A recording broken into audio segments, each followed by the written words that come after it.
there's a different sort of strand within the tradition.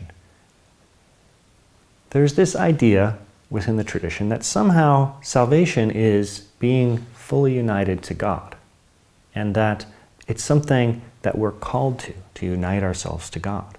In fact, in the early church, this was called theosis or deification, and it was actually said that we become God. It was a common phrase in the early church that that God became man so that man might become God.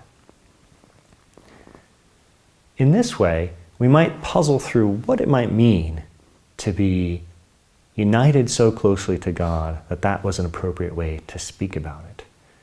Now, it turns out that there's a lot of different ways to understand this, but one of the interesting ways that you see within the Christian tradition is that somehow God can become related to us in the same way that the soul is related to the body.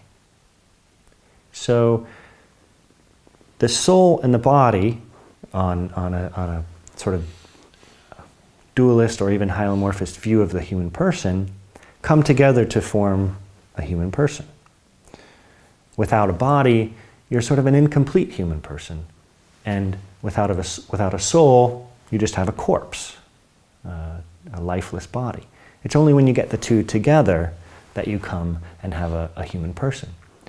Well, another strand of thought in the church is that in the same way that without that union with the soul, with the body, you're not fully human, you're sort of an incomplete human in the same way.